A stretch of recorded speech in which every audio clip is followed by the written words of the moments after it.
Sergio interview Marc Delassalle, enregistrement en date du 20 avril 2013. Donc, j'ai décidé de vous partager cet enregistrement. Donc, suite au décès de ces deux individus pour leur rendre hommage. Donc, à quelque part, c'est des gens qui se sont investis pendant plusieurs années pour faire la diffusion de la conscience sur le web. Marc Delassalle à travers ses écrits, étant donné qu'il était auteur et conférencier, et aussi à travers ses vidéos qu'il a produit. Même chose pour Sergio qui a fait des vidéos. Pour sa part, Sergio a été très actif sur Facebook pour partager des articles, également y écrire des textes, donc sur des forums de discussion. Donc, pour rendre hommage à la qualité de leur travail qu'ils ont fait au fil du temps par rapport à ces deux personnes décédées à présent. Donc, Sergio qui est mort au mois de février de l'année 2023 suite à un cancer. Et Marc Delassalle qui est décédé lors du mois d'août de l'année 2020 suite à un accident de vélo. Vous allez pouvoir entendre un enregistrement où vous allez voir, percevoir, interagir les deux là, dans le cadre d'une conférence auquel j'avais assisté. Ça a été une conférence mémorable. Donc, par rapport à la conférence, malheureusement, je n'avais pas l'enregistrement au complet. Par contre, en revisitant mes archives suite à l'annonce récente du décès de Sergio, j'ai tombé sur un extrait de conférence. Il dure à peu près 20 minutes, mais je le trouvais très intéressant, très condensé aussi en contenu. Et c'est la raison pour laquelle, dans un esprit de partage, j'ai décidé de le mettre à présent disponible au public sur ma chaîne de diffusion web, donc YouTube. Et en même temps, c'est une occasion pour rendre hommage à ces deux individus, c'est-à-dire Sergio et Marc Delassalle, qui ont œuvré dans le domaine de la diffusion de la conscience sur le web. Bonne écoute. On va repartir. Sergio va poser des questions. Puis, des questions qui ont été proposées par les gens qui ont écrit ici, pour des questions pour Marc, puis des questions que j'ai posées de moi-même aussi pour la continuité de la soirée. Fait qu'on y va pour une question? Oui. Okay. Vous entendez bien? Vous entendez bien, oui? Oui, bon, c'est bon. Je vais monter mon volume. OK, il y avait une première question ici d'un participant à cette soirée. Sachant que nous n'avons pas le droit de faire du mal et du tort aux autres, si une personne se permet de le faire consciemment ou inconsciemment, est-ce que les forces de la lumière vont la ramener à l'ordre par la loi d'accident? Certainement. OK, ça répond déjà. Ça va aller bien de même. Ça, c'est du karma. OK. Conscient ou consciemment? Inconsciemment? Quand tu fais du mal à quelqu'un, c'est déjà du karma, tu es inconscient. OK. Important. Ou si cette personne est protégée dans cette vie par son karma ou programmation? Ça dépend. Protégé par son karma, protégé par l'entité qui ne veut pas perdre son cheval de course. Parce qu'elle se fait utiliser, c'est une forme de possession. Tu sais. Donc, la personne, autrement dit, n'est pas sur une bonne route en faisant souffrir quelqu'un, consciemment ou inconsciemment, en s'attirant un karma. C'est une possession astrale. OK.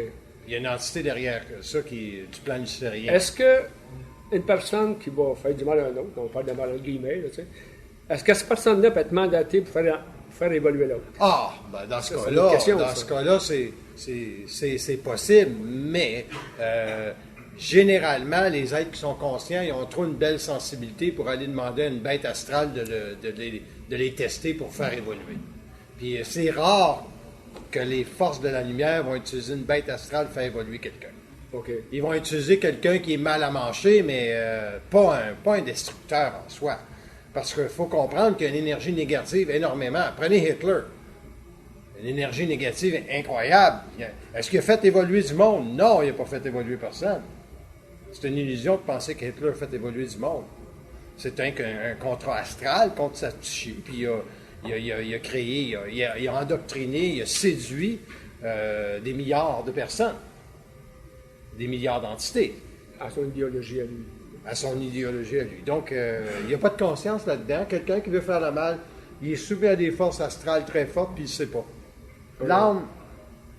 L'âme est déjà un peu négociée par la noirceur. Les entrées sont trop fortes. Difficile de déloger la noirceur quand les entrées sont trop fortes, une conscience. Qu'est-ce que la loi du retour? C'est du karma. Simplement. OK. Le karma, le karma, c'est une mémoire qui est utilisée par les ajusteurs de pensée, par les forces, pour te ramener dans tes impuissances. Si toi, tu n'es pas capable de voir que tu vis une impuissance, ben, tu vas vouloir donner la réponse à l'autre. Tu sais, quelqu'un qui t'envoie chier, ben, vas-y chier toi aussi. C'est du karma. Parce que tu n'es pas capable de neutraliser la forme entre un parent puis une fille puis une mère, par exemple, qui sont à couteau tiré. C'est du karma. Qu'est-ce qui arrive dans ça? C'est que la mémoire qu'ils ont d'une autre vie est plus forte que la conscience qu'ils peuvent avoir dans cette journée, dans cette vie-là. Donc, c'est simplement des lois de retour, des lois, tu sais, de la programmation. Oui, continue. OK. OK, attends un petit peu. OK, ça met ici. Face au karma, devons-nous avoir une attitude fataliste? C'est que nous avons choisi de vivre dans cette vie-ci, avant notre incarnation, et nous ne pouvons rien, ou devrons-nous adopter une toute autre attitude? Et avons-nous quand même une certaine latitude de ce qui a été choisi? Je vais lui demander exactement qu'est-ce que l'homme doit faire face au karma. Face au karma, l'homme doit être neutre. Vous devez savoir que vous avez des faiblesses, des failles, et vous devez les prendre position par rapport à vos failles, vos faiblesses. C'est-à-dire, si vous avez la conscience que vous avez été envers une personne malhabile, ajustez-vous, Chris. C'est aussi simple que ça. Donnez pas d'autorité au karma, c'est ce qu'ils disent. Ajustez-vous.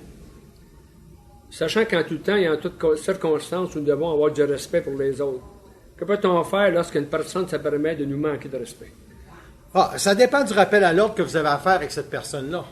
Il y a des gens qu'un rappel à l'ordre va permettre plus d'espace, plus de dignité dans cet individu-là, alors qu'un rappel à l'ordre peut créer une plus grande opposition dans cette personne-là qui va l'inciter à vous déstabiliser davantage. C'est là que vous avez besoin d'un centre de gravité très fort pour savoir qu'est-ce que vous devez faire avec cette personne-là. Si c'est au travail, puis il y a un manque de respect continu avec vous, c'est certain que êtes-vous capable d'aller dans sa figure et tout simplement dire « Je crois que vous m'avez sincèrement manqué de respect dans telle occasion. » L'autre peut bien te répondre « Va donc chier, t'es une crise de folle. Qu'est-ce que tu penses? » T'as ta réponse. Ça veut dire que tu ne peux pas traiter avec cette personne-là. Cette personne-là est fortement astralisée. Il faut que tu passes au second étage. Si c'est second étage, c'est l'administration. C'est aussi simple que ça, là. Il n'y a pas de recette magique, là. Non. Si l'administration, ça ne fonctionne pas, puis il te voit que c'est toi le problème parce que l'autre est ferré puis est de lien avec l'administration, c'est peut-être le temps que tu changes de travail aussi. Mais encore là, si tu as de la crainte, tu ne pourras pas changer de travail. Fait qu'ils vont te garder là dans tes impuissances. La programmation, c'est comme je disais avant, t'es fait pour te garder dans tes impuissances. La programmation, c'est ça. Fait que tu es obligé de prendre des décisions.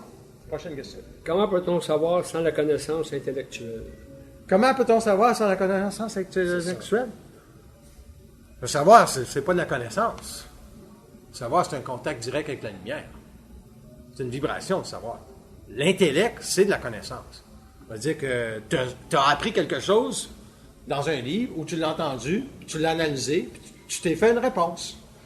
Et ta réponse devient la connaissance. Autrement dit, le savoir, c'est la vibration dans la source, puis l'autre, ça peut être la mémoire de la... On a demandé c'est quoi le savoir. Le savoir, c'est la capacité de l'homme de remonter à l'origine de la pensée. De la source. Fait que tu remontes à l'origine de la pensée, tu sais que la pensée, c'est qui parle, puis tu n'as pas de problème. Tu n'as pas besoin d'être instruit, tu es déjà instruit parce que tu es dans le savoir. Alors que la connaissance, tu veux t'instruire, tu veux apprendre des choses, tu veux connaître des choses. Qu'est-ce que l'intuition? Ah, l'intuition, c'est le regard neutre et nouveau de l'homme ou de la femme, parce que la femme est plus, est moins dans les ornières, a moins de barrières intellectuelles, a moins d'ego, elle peut être beaucoup plus en intuition que l'homme. Elle est plus fluide. Est-ce que l'intuition peut venir de notre sensibilité? Oui, beaucoup. Est-ce que l'intuition peut venir de notre sensibilité? Oui. Il dit beaucoup. Oui, ben, parce que l'intuition, c'est de la voyance, l'intuition. L'intuition, c'est une vibration. Ça veut dire que c'est le rapprochement de ton double qui est très, très proche pour contrer ta programmation. Tu es sur le même fil que le double. Donc, la programmation n'a pas d'espace. Tu as l'intuition de qu'est-ce qui va arriver. Mais ça prend de la sensibilité par rapport à la matière pour comprendre c'est quoi de l'intuition. À quoi sert notre sensibilité? Ah, ben c'est ça. T'as pas de sensibilité, tu vas souffrir longtemps en crise. Vous êtes d'accord? C'est la sensibilité qui permet à l'individu de se reconnaître dans sa plus grande identité.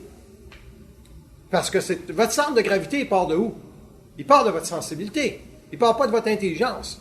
L'intelligence, ça vient après. On est avec une sensibilité. C'est cette sensibilité-là qu'on a niée ou qu'on a développée ou qu'on a étudiée qui nous permet de rencontrer Donc, l'intelligence. c'est la sensibilité qui détermine l'intelligence.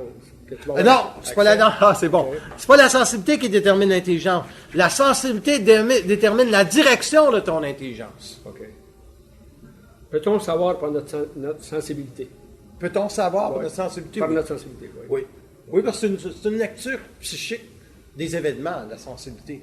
Moi, je peux te regarder et dire, ah, il est correct, parce que ta sensibilité amène une vibration en moi, elle me dit, ah, tu sais, je sens rien autour de ta tête. Ça fait que, tu sais, prenez un gars comme Sergio, je parle personnellement de toi, ceux qui te donnent des fausses intentions, ils ne te comprennent pas.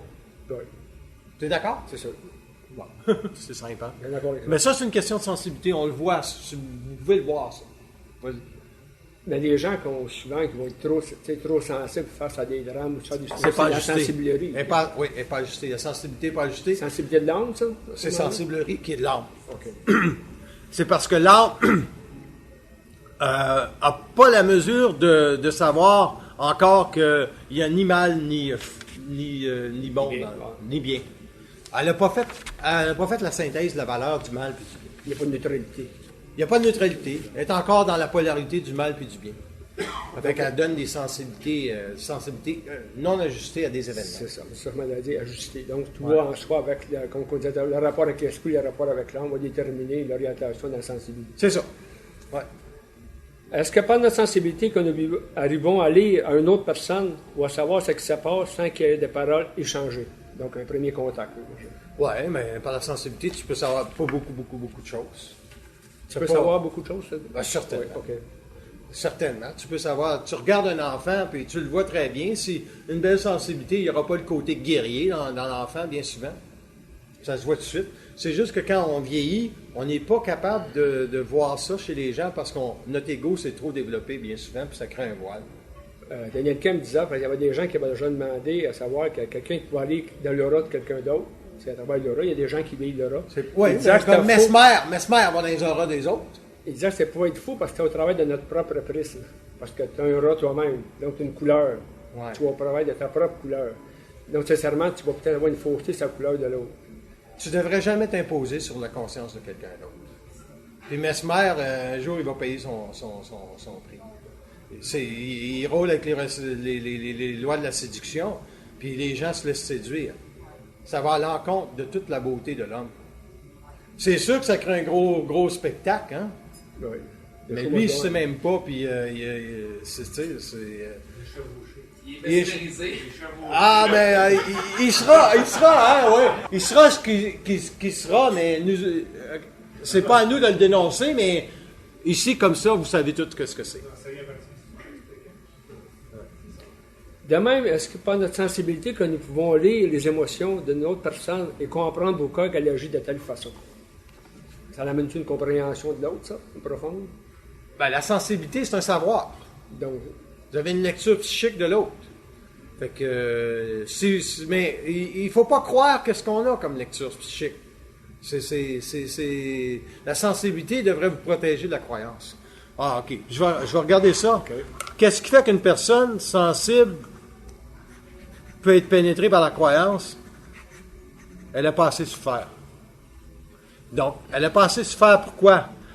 Parce qu'elle accepte d'être manipulée dans sa sensibilité pour avoir une lecture de l'autre. Ça lui donne un petit avantage. Ça flatte son ego. Ah, j'ai une belle sensibilité, je peux capter les autres. Comme les voyantes. ouais. Ils ont une crise de belle sensibilité. Bête astrale.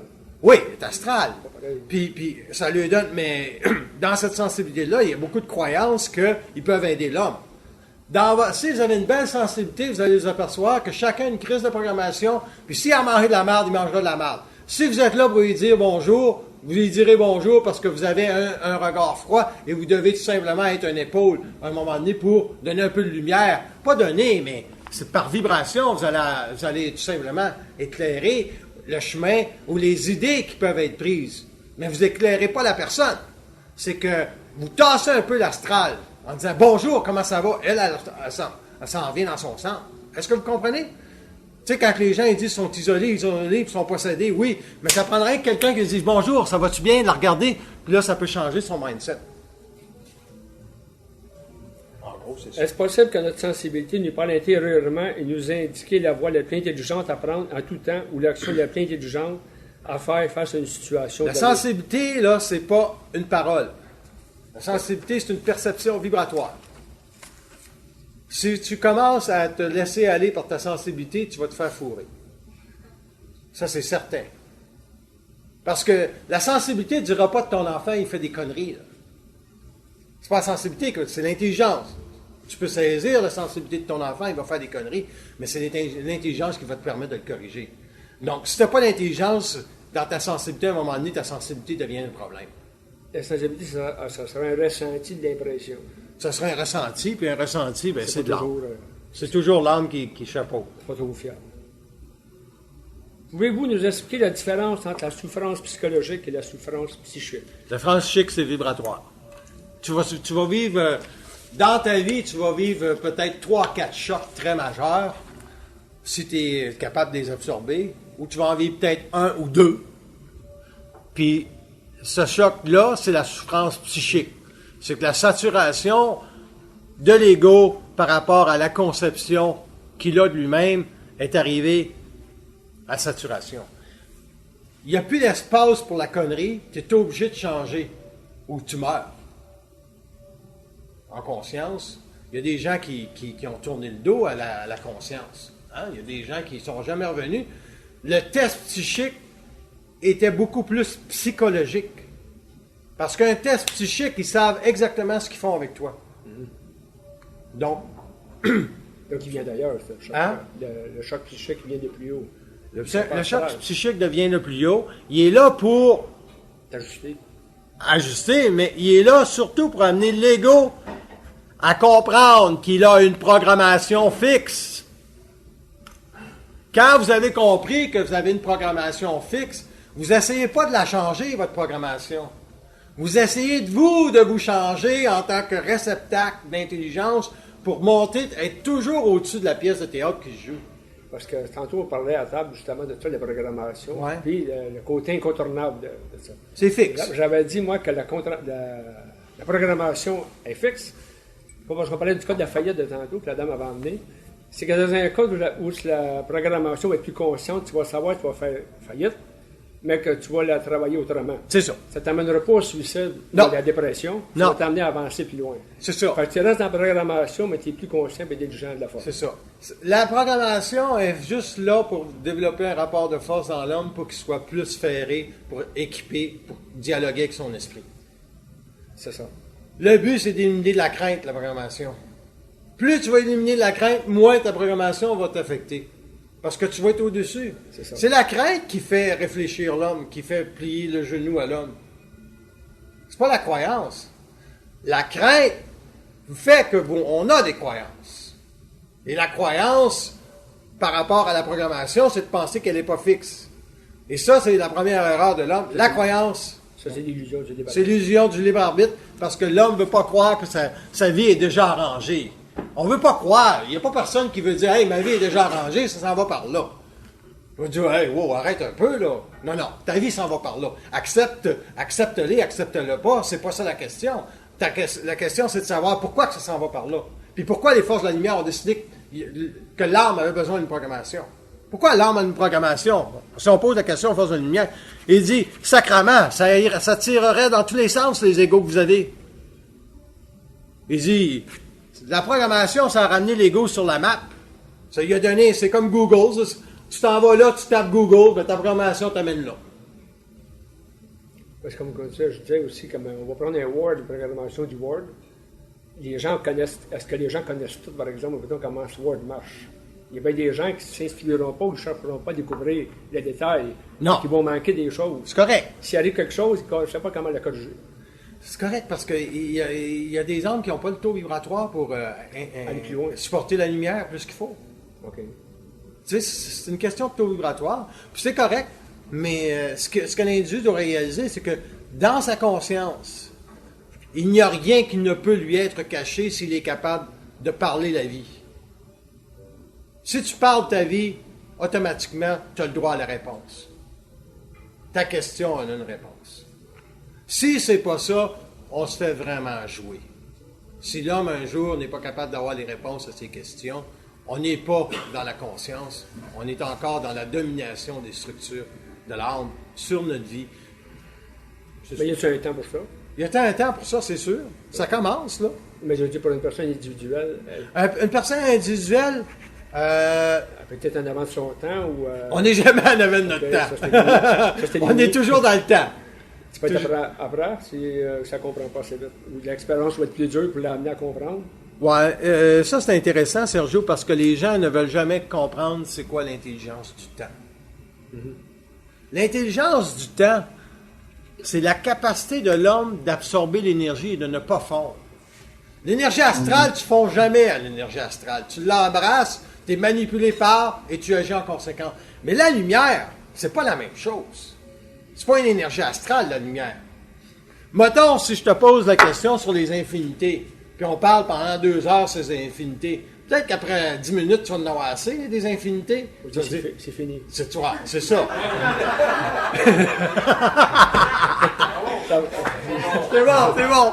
Mais tu sais, c'est ça. C'est une vibration. L'autre, il peut-tu accepter telle vibration? Ça va comme ça. En psychologie évolutionnaire, nous parlons d'ajustement de la parole. Pourriez-vous élaborer sur ce qui ajuste la parole chez un individu? Ceux qui ajustent la parole? Ce qui ajuste la parole. Ah, ce qui ajuste la parole chez un Chez un individu. La capacité de se censurer. Je vais en parler davantage, la capacité de se censurer. Si vous dites quelque chose, je l'ai donné un exemple, je pense, tantôt. Par exemple, ma vie devrait être différemment. Puis quelqu'un vient te dire, tout simplement, ta vie devrait être différemment. Puis il lui dit, supposons, ta vie est exactement comme elle devrait être. Puis toi, tu dis le oui, mais tu n'es pas capable de te censurer. C'est un exemple. Oui, mais. Il n'y a pas de oui, mais. L'autre, il vient de t'apporter de l'information. C'est de la lumière ce qu'il t'apporte. Ta vie est exactement ce qu'elle doit être. C'est de l'intelligence. Puis toi, tu dis oui, mais. Fait que ta parole, elle va rester la même. Tu peux pas t'ajuster. Tu n'as pas de censure au niveau de ta propre conscience. Ton meilleur ami te dit oui, mais. Ouais, mais. Puis toi, c'est ça la conscience. C'est que la capacité de l'homme de se censurer doit être très, très, très grande. Puis ça vient d'où, ça, la capacité de se censurer? Il faut que l'homme brise les murs de l'orgueil en lui-même. Les murs de l'orgueil, c'est quoi? C'est l'impression que tu sais. L'impression que tu sais quelque chose. Le savoir, c'est pas une impression. C'est une vibration. Mais quand tu es dans l'impression que tu sais, tu peux pas te censurer. Tu as l'impression que tu sais. Es-tu prête à t'asseoir à la table et étudier avec l'autre? Non. Parce que toi, tu le sais. Mais ton impression, elle vient d'où? Elle vient d'une force qu'on peut appeler de l'orgueil. Mais cet orgueil-là a pour source quoi? La domination. Le pouvoir. Et quand vous parlez pouvoir, pouvoir, domination, séduction, c'est forces de la noirceur luciférienne qui sont derrière ça, puis ils utilisent le plan satanique. Parce que le plan satanique est d'une force de frappe beaucoup moindre que le plan luciférien. Le plan luciférien, tu les vois avec ses gros sabots. Aujourd'hui, là, tu vous présentez Hitler à la société, puis il y a une crise de gang qui verrait qu'il est possédé. Mais en 1930, quand il commençait à faire ses discours, les gens levaient en Allemagne pour cet homme-là. Il a levé tout un peuple. Les gens n'avaient pas la structure mentale pour absorber Hitler. Donc, la structure mentale qu'ils avaient, c'est une structure astrale. Hitler rentrait comme ça, il séduisait tout le monde. Puis, il dominait tout le monde par la crainte et la peur. Ça, c'est le côté luciférien qui faisait ça? C'est le côté luciférien. C'est des forces de la noirceur qui venaient des Indes. Les chamans étaient derrière ça. C'est une organisation occulte incroyable, là. Puis, il ne faut pas oublier que l'homme doit être tassé dans un coin. Il ne faut pas oublier que l'homme doit être tassé et écrasé par les forces de la noirceur. Ils n'ont qu'un but. Les jeunes hommes qui ont mis 2 bombes là, au marathon de Boston, là, ils n'ont pas fait ça tout seuls. Ils ont fait ça parce qu'ils étaient connectés avec des forces de domination. Ils ont été radicalisés par une structure de pensée.